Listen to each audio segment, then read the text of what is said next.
ठीक रहे, उनकी संगत ठीक हो, कोई ना कोई भय हमारे हृदय में रहता है।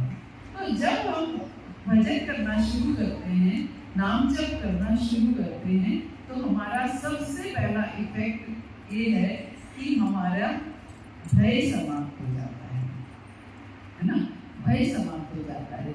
और दूसरा इफेक्ट क्या है कि हमारे अंदर हमें अपनी कमियां भी दिखने लगती हैं, हमें अपने अनर्थ समझ में आते हैं। दूसरों के अनर्थ तो हमें पहले ही समझ में आते थे, लेकिन जब हम नाम जप शुरू करते हैं तो हमें अपने अंदर भी कमियां दिखने लगती हैं, अपने अंदर भी अनर्थ दिखाई देते हैं कि मैं सुबह उठ नहीं पाती हूँ, मैं नाम जप नहीं कर पाती हूँ, या मेरे में क्रोध बहुत है, मेरा हृदय शांत नहीं है, या कुछ भी मैं इस चीज की लोभी हूँ, मेरे अंदर मोह बहुत है अपने बच्चों के प्रति, परिवार के प्रति, धन के प्रति, घर के सामान के प्रति मोह होता है। क्योंकि घर के सामान में भी मोह होता है, आपको पता है ना, मोह किसी में भी हो सकता है, जरूरी नहीं है कि सिर्फ बच्चे में मोह होता है, किसी में भी मोह हो सकता है। मेरी छोटी वाली बेटी जब हुई तो आप लोग हंसेंगे, मेरे को भी अब हंसी आती है। मेरी छोटी बेटी जब हुई थी तो मेरे मन में और कोई दुख नहीं था कि मेरी बेटी हुई है, बस ये था कि मेरी दोनों बेटियां हो गई, जब ये चली जाएंगी ब्याह करके, ये जो मैंने इतना सारा सामान बनाया घर का, इसका क्या होगा, ये जो घर बनाया, ये सामान बनाया, इसका क्या होगा। अब मैं सोच के मुझे हंसी आती है कि कितनी आसक्ति है उस सामान में, कि जो मैंने सामान मेहनत से बनाया उसका क्या होगा। तो वो किसी भी रूप में आ जाता है ना, किसी भी रूप में। अब हमें मान सम्मान मिलता है, किसी को भी किस तरीके से मान सम्मान मिलता है, उससे भी मोह हो जाता है। मैं ऑफिस में काम करती हूँ, ऑफिस में मैं किसी भी पोस्ट पे हूँ तो उसमें मान सम्मान मिलता है, तो उसमें भी मोह हो जाता है कि वो नौकरी छूट जाएगी, हाथ से चली जाएगी, तो ये मेरा मान सम्मान भी छीन जाएगा। तो इसलिए हमें बचना है इन सब चीजों से। और ये सब चीजें हमें तब दिखाई देती हैं जब हम भगवान की भक्ति में आते हैं। बिना भगवान की भक्ति में आए हुए हमें ये चीजें दिखाई नहीं देती हैं। तो अब प्रश्न ये उठता है कि हमें सब लोग कहते हैं कि कर्म जो है, हमें अपने कर्मों का भुगतान तो भोगना ही पड़ता है। हम जैसे कर्म करते हैं वैसा ही हमें फल मिलता है। पूर्व जन्मों में हमने जो किया होता है उसका फल हमें इस जन्म में मिलता है। तो जब कर्म का भुगतान करना ही है तो फिर भक्ति करने का क्या लाभ है ना। जब हमने अपने कर्म का भुगतान करना ही है तो फिर भक्ति करने का क्या लाभ है, बताइए। ये मेरा प्रश्न है, नहीं समझ रहे। हम ये कहा जाता है कि हमें अपने पूर्व जन्मों के कर्मों का फल तो भोगना ही पड़ता है। तो जब पूर्व जन्मों के कर्मों का फल भोगना ही है तो फिर भक्ति करने का क्या लाभ है, ये मेरा प्रश्न है। माता जी, अगला जन्म सुधारने के लिए, अगला जन्म सुधारने के लिए, बहुत सुंदर। और माता जी इसलिए पूछ रही हूँ ताकि आप लोग बोले, मुझे पता चले कौन किस लेवल का है। माता जी, अगला जन्म सुधारने के लिए भी और इस जीवन को भी बनाने के लिए और सुधारने के लिए, इस जीवन को भी बनाने के लिए भी, सुधारने के लिए भी, और अगला जन्म बनाने के लिए। और बताइए।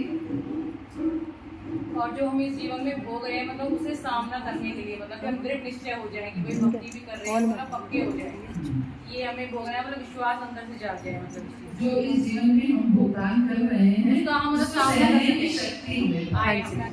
बिल्कुल। हाँ जी। और बताइए। सब लोगों को पता है इनके उत्तर, ऐसी बात नहीं है, लेकिन आप लोगों को मैं बुलवाना चाहती हूँ, आप बोलिए। आपको प्रश्न समझ में आया? आपकी दोनों बोलो, कुछ भी बोलो थोड़ा। आपको प्रश्न समझ में आया ना मेरा, है ना? तो उत्तर दो, अपने मन से बोलिए। कोई मैं आपको शास्त्रों से नहीं पूछ रही हूँ, अपने मन से आप क्या सोचते हैं इसके बारे में कि भक्ति करने से हमें क्या लाभ होता है। जब हमने कर्मों, हम लोग छोटे थे, मैं छोटेपन से ही करती है छोटी सी, हम लोग जब छोटे हुआ करते थे तो उस समय डालडा का डिब्बा आया करता था, डालडा घी का, है ना, तो घर में टीन के डिब्बे आते थे। तो हम जब छोटे छोटे बच्चे थे तो जब वो डिब्बा खाली होता था तो हम उसको ले लेते थे, तो उससे हम ढोलक बनाते थे, उससे ढोलक बजाते थे। और 5-6 लड़कियां जो होती थी वो बजाते गाते थे, उससे छोटी छोटी टीचर्स कोई भी ढूंढ ढांड के रख लेते थे और मंदिर बना लेते थे। वीरा कर है, वीरा मैं शायद 5-6 साल की होगी तब से ये मैं करती आ रही हूँ। तो उस समय कोई एक, आप लोग तो पंजाबी नहीं समझोगे लेकिन मैं समझा दूंगी आपको। तो उस समय कोई गाया करता था, जेकर अपने कर्मां दा फल मिलना ते तेरे दर ते आने दी लोड़ की है। इसको समझे बताइए। अगर अपने कर्मों का फल मिलना है तो आप दर पे आए क्यों? जेकर अपने कर्मां दा फल के भक्त बनेगी, दर ते आने दी लोड़ की है। अगर सुंदर भक्त बनेगी मिलना है तो तेरे दर पे आने की क्या जरूरत है? जी जो बीजिया है सोई कटना है ते चढ़ावे चढ़ाने दी लोड़ की है। समझे क्या? जी जो बीजिया है सोई कटना है ते चढ़ावे चढ़ाने दी लोड़ की है। जो बीज हमने बोए हैं ये तो हमें काटने ही है। जो हमने बीजा है अगर वही काटना ही है हाँ तो जी, फिर हम तुम्हें चढ़ावे क्यों चढ़ाए? हाँ जी, आज हम तुम्हें चढ़ावे चढ़ाते हैं, आज जो चढ़ा रहे हैं, आज वो चढ़ा रहे हैं, भगवान की ऐसी सेवा कर रहे हैं, फल चढ़ा रहे हैं, दूध दही चढ़ा रहे हैं, कुछ भी हम चढ़ावे, धन चढ़ा रहे हैं, इतना दान कर रहे हैं। जब अपने ही कर्म काट रहे हैं तो फिर क्यों चढ़ावे? इनको कैसे समझे हम? बहुत कठिन है इसको समझना। कहते हैं भीष्म पितामह जब शरशैया पे सोए हुए थे तो भगवान सारे पांडवों के साथ उनसे मिलने के लिए आए। तो भीष्म पितामह ने जो है भगवान से पूछा कि प्रभु मेरे लिए कौन से कर्म था जो मुझे इतनी बाणों की शैया पर सोना पड़ रहा है, मेरा कौन सा कर्म था? क्योंकि वो भी सिद्ध पुरुष थे। वो कहने लगे कि मैंने अपने पिछले 100 जन्म देख लिए, लेकिन 100 जन्मों में मैंने ऐसा कुछ नहीं किया जिसकी वजह से मुझे ये बाणों की शैया पर सोना पड़ा। तो बताइए फिर ऐसा क्यों हुआ मेरे साथ, मुझे बाणों की शैया पर क्यों सोना? तो भगवान बोले अपना 101वां कर्म देखो, 101वां जन्म देखो। 101 जन्म, 100 जन्म पहले 101 जन्म देखो। उसमें देखो कि जब तुम जा रहे थे तो तुम हमने रास्ते में शिकार के लिए जा रहे थे, रास्ते में कोई केकड़ा देखा, उसको उठा के आपने ऐसे फेंक दिया और वो जाकर झाड़ी में जाकर गिर गया और वो झाड़ी में उसको सारे कांटे चुभे और उसका आपको ये फल मिला कि आपको शर चल गया। अब प्रश्न ये है कि कर्म तो फिर जब 101वें जन्म का भी फल मिल रहा है तो फिर वो सिद्ध पुरुष थे, भक्त थे, इतने बड़े भक्त थे, तो फिर ये फल क्यों मिला? फिर भगवान ने वो फल दिया, लेकिन साथ में क्या दिया? भगवान ने निज स्वरूप उनके सामने प्रकट कर दिया। भगवान स्वयं आए उनके अंतिम समय में, उनके सामने प्रकट हुए, है ना? भगवान उनके सामने प्रकट हुए। कोई भक्त ठीक है, कोई बहुत ऊंचे लेवल का भक्त होता होगा तो भगवान स्वयं प्रकट होते होंगे या भगवान उनको दर्शन देते होंगे, लेकिन साक्षात भगवान वहां पर प्रकट हो जाएं ये तो कोई लेवल होता होगा, है ना? तो भीष्म पितामह का कैसा भी कर्म था, लेकिन भगवान साक्षात, चाहे किसी भी, चाहे महाभारत के युद्ध के बहाने से कैसे भी सही, लेकिन भगवान साक्षात वहां पर प्रकट हुए। ये भीष्म कर्म भी कटवाया भगवान ने और साथ में स्वयं प्रकट भी हुए। तो इस तरीके से हम भक्ति का रिजल्ट क्या है, भक्ति का हमसे हमें क्या मिलता है? भक्ति से हमें भगवान स्वयं मिलते हैं। भगवान स्वयं आते हैं हमारे दुखों को दूर करने के लिए, हमारे कष्टों को दूर करने के लिए, हमारे कर्मों को काटने के लिए, क्योंकि हमें कर्म तो काटने ही पड़ेंगे। हमें क्या लगता है, हम केवल अपने इसी शरीर को देखते हैं, हमें ये लगता है हम शरीर हैं, लेकिन हम शरीर, ये शरीर क्या है? ये हमारा, ये शरीर हमें दिखता है, ये शरीर जो हमें दिख रहा है इसको स्थूल शरीर कहते हैं, है ना। इसको स्थूल शरीर किससे बनता है? स्थूल शरीर किससे बनता है? 5 तत्वों से। 5 तत्वों से बनता है। कौन कौन से?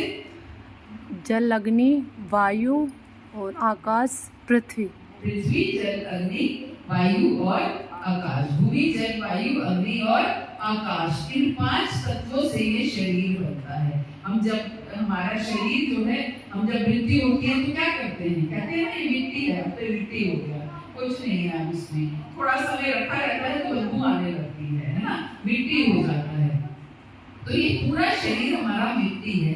और जल, शरीर के भीतर में जो पानी है वो जल है ना। शरीर में लिक्विड होता है, खून है और लिक्विड है, वो नहीं हो तो शरीर चल नहीं पाएगा, हार्ट पंपिंग करना बंद कर देगा, है ना। तो शरीर के बीच में लिक्विड होता है और वायु, शरीर के बीच में हवा होती है ना। हवा जैसे गैस होती है, हवा होती है ना, ये शरीर के भीतर होती है।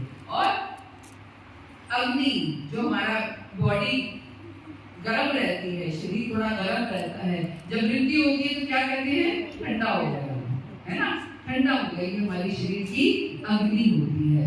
और आकाश, आकाश मीन्स खाली स्थान। अगर खाली स्थान नहीं होगा शरीर में तो ना तो जो आपका खून का दौरा है वो चल नहीं पाएगा, है ना, खून रुक जाएगा, हवा रुक जाएगी, तो इसलिए खाली स्थान भी चाहिए। तो ये शरीर जो हमें दिख रहा है ये 5 तत्वों से बना है, भूमि, जल, वायु, अग्नि और आकाश। लेकिन इसके अंदर एक और शरीर है ना, इसके अंदर एक और शरीर। हम कहते हैं जब हमारे बुरे कर्म होते हैं तो हम नर्क में जाते हैं, हमें नर्क का भुगतान करना पड़ता है। तो नर्क का भुगतान, हम नर्क जाते हैं तो क्या होता है? हमें घोड़ों से मारा जाता है, जलते तेल में डाला जाता है ना, गर्म रेत पर चलाया जाता है, हमारे कर्मों के अनुसार।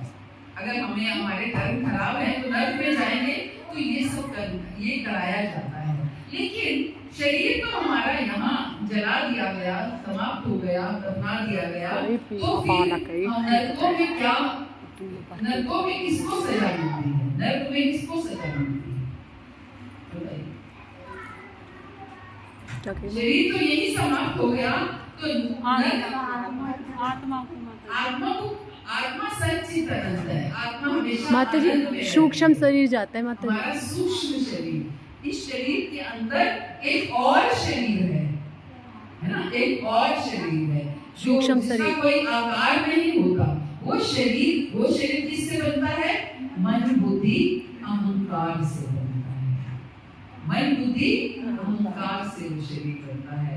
हम कई बार कहते हैं हमारा मन नहीं करता, हमारा मन खाने को कर रहा है, हमारा मन सोने को कर रहा है, घूमने को कर रहा है, आज मेरा मन नहीं लग रहा है। मन हम बहुत करते हैं, आज मेरा मन नहीं है, जब करें तो मन कहाँ है? जब हम शरीर का एक्सरा कराते हैं, अल्ट्रासाउंड कराते हैं, कुछ भी कराते हैं, तो मन कहीं आता है? नहीं आता। हार्ट आता है, लीवर आता है, किडनी आती है, लेकिन मन कहीं नहीं आता है। कहीं मन कहीं नहीं। लेकिन फिर भी हम कहते हैं मन हम चलते मन के